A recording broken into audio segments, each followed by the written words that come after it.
Have you ever even heard of the game Project Winter? No. It came out May of last year. So it's been a bit. It's been around. And a friend of mine got it and was like, and I came into like the FF14 Discord where all my raid buddies hang out, and they're like, "You got to get in on this." I'm like, "Okay, what is it?" Well, did you watch John Carpenter's The Thing? Not yet, unfortunately. Really? Holy shit, you should. I know. Okay, do you For remember plague's sake, I'm going to. do you remember playing Deceit with the Rooster Teeth gang? Yes. It's that, but really blown out into a big giant thing. So you are. This was your description of the astronaut game last week. Yeah, it is very similar to Unfortunate Spacemen. Right. It is a 5 to 8 person game. Mm-hmm. You could play with less, but Christ, the numbers just don't make a lot of sense. And it is mostly survivors, and it is a couple traders, and it is a top down. It looks like Diablo kind of thing. A little survival game where you get 30 minutes to an hour for your group of survivors to repair a generator here and then cross the map and find a helipad and repair that. And there's all different objectives, right? And you're doing stuff like chopping down trees to get the materials to make repair parts. Meanwhile, there is your random blizzard where you can't find your way and the view zooms in super deep on your character, and then you're dying of hunger and warmth. Mm-hmm. And while all this is happening, a couple people are traders and are given radios to talk to each other privately in voice chat, in their own personal voice chat between them. And they're walking around secretly sabotaging shit, icing people when they're alone, stealing all the resources and then dumping them down a pit, poisoning people's food, etc. And it's a fucking blast. When did this come out? This came out May of last year. Okay. Haven't heard of it at all. Yeah, me either. And so people are saying still like Space Station 13. Yes, like a specific game mode of Space Station 13. It has proximity voice when you hit push to talk, and so you end up in these cool little situations where you hear somebody like screaming for help over voice chat, and you go, "Where are you?" And they go, "I don't know." Nice. And so you have to use the proximity voice chat to kind of figure out where the fuck they actually are. Okay. That's fun. Situations where I'm playing with a bunch of friends of mine that I've been playing with FF14 for like 4 or 5 years. And one guy in particular, a good friend of mine from Louisiana, I've played a lot of Civilization games with this man, and he constantly religion rushes like an asshole and then tells you that he's not, and you're like, "Bitch, I can see your missionaries. I can see them." And he's like, "No, this man is the worst liar I have ever met in my life." There. All right. He is the worst liar I've ever met in my life, to the point where when he was a traitor, he goes, "No, guys, I'm not the traitor," and we iced him instantly. And sure enough. And in the next guy, he started pointing fingers at a guy who would later end up actually be the traitor.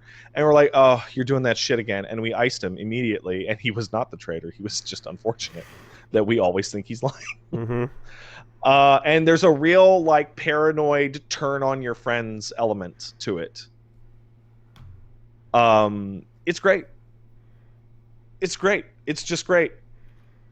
The matches are really long. So what they've done for the people that are dead is that once you have died, you gain global chat. Like you can understand everybody, you can hear everybody everywhere. And you do have the ability as a ghost to like, "Oh, I'll feed these guys, or I'll warm these guys up, or oh, these guys are the traitors and I'm a survivor. I'll try and like sap their heat," so that you have like some input to remain in the game. I haven't played Secret Hitler, but I've seen other people describe it as Secret Hitler in the snow. So everything you're describing is, I'm just thinking about Secret Hitler as you're talking about all this. Yeah. Yeah. There are there are situations where, the map teleports everybody away, right? And like out of the 8 people, only 5 come back total. And you go, well, what happened to Justin? And then someone goes, oh, they attacked me, so I killed them. Right. It's like, Right. no, Right. that's Right. not what Right. happened. Yeah. Yeah. Yeah. Right? Yeah. There's a really specific way to play this game, You can't. and it is with push to talk in the game's voice I was chat only. literally. I was just about to say you can't play this in Discord. People play this in Discord in open mic, and I think Yogscast played it. That sounds ridiculous. That sounds in stupid. open mic. Yeah. And that is the worst Ruinous. way you could ever play this game. Like the game is limited information, and it's the same as when you play Secret Hitler, and then you need to have a silence of the dead rule. The right? most interesting thing that ever happens is when some people leave and other people don't come back, and you go, what happened? And the answer is, I don't know. And you don't know if they don't know. That is always the most interesting thing. Yeah, no, you need the absolute, dead men tell no tales. Like, I had a game in which I horribly screwed up. This ain't episode 9. Was one of the most interesting games I played, despite not getting to play at all, where I spawned in as a traitor, and a friend of mine who's much more familiar with the game also spawned in as a traitor, and we decided to go.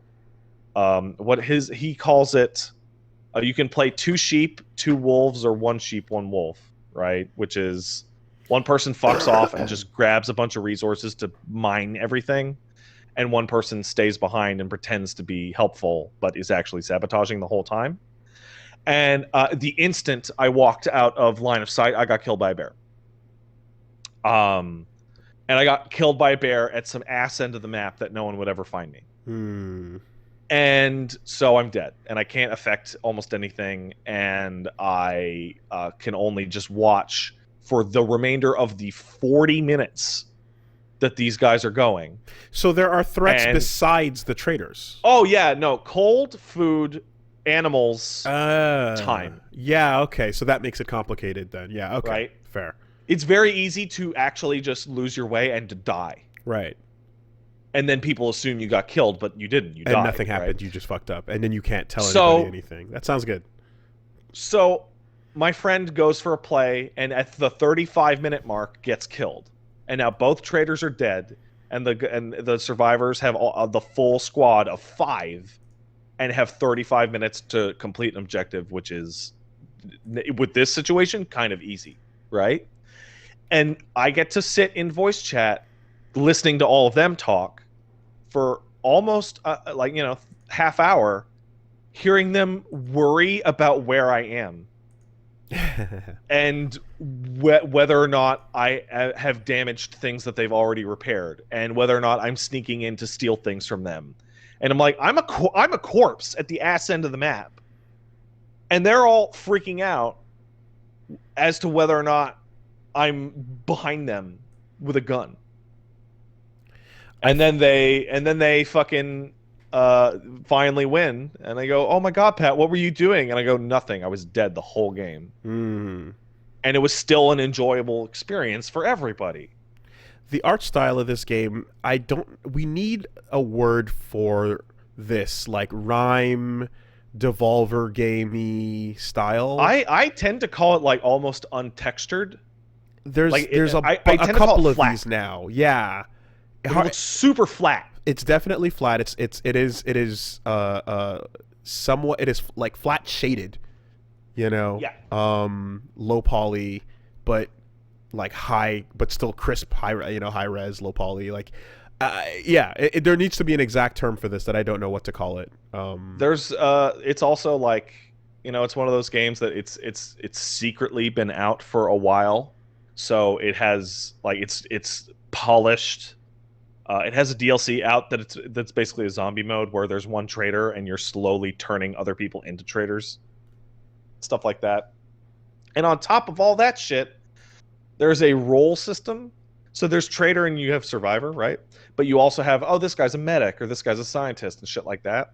But there's a hidden role, which is identity thief, which is steal the role of a dead person, which creates a weird situation where, say you have 8 people and 3 traitors and 5 survivors, but one's a defector, right? Mm-hmm. Say they figure out, oh man, Jimmy was one of the traitors. We killed him. Mm-hmm. Well, when people aren't looking, you steal Jimmy's traitor role off his corpse.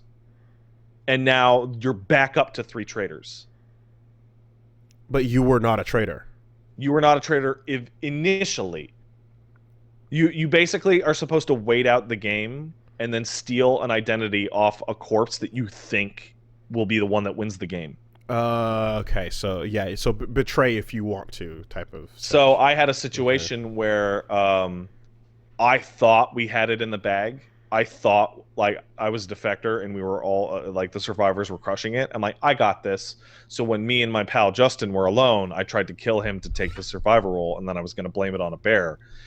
And sure enough, I picked the wrong time, and my other 2 friends came around a corner and went, Pat, what the fuck are you doing? And I got killed. But I'm not very good at it. But it's a blast. It's great. Well, I mean, it sounds like one of those games where, like, the more you know the people you're playing with, the more you can just crush it. So they do one thing in the game that is specifically to combat that.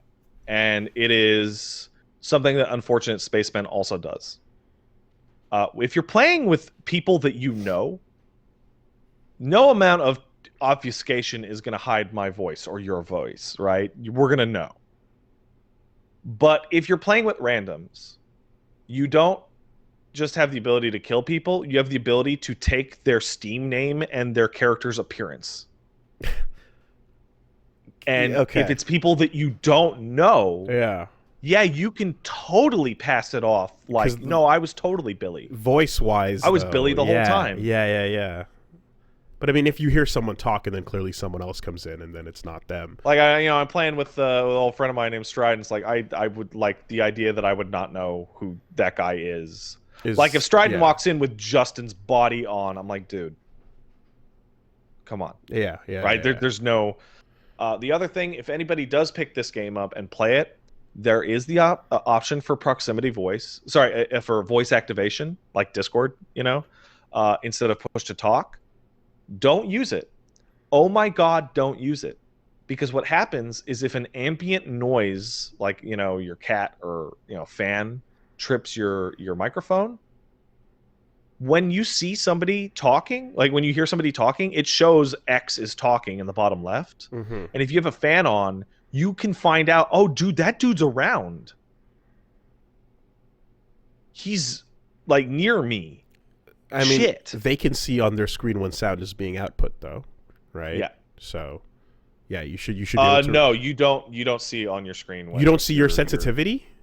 No, you don't see when it's open when you're broadcasting. Oh God. Okay. So yeah, turn on push to talk. Okay. That's a really fun game that requires people to follow these rules. It requires because it's spoilable. Everyone has to agree to not spoil the fun. You need to have at least 4 friends that are all going to take it seriously. Mm-hmm. And again, the name of this game almost is like a board game. Project Winter is the game you're talking about. It's great. Mm-hmm. It's immaculate. It runs really well. It looks really good. There's a weirdly in-depth Steam Marketplace option to buy hats. Of course there is. Mm-hmm. Stuff like that.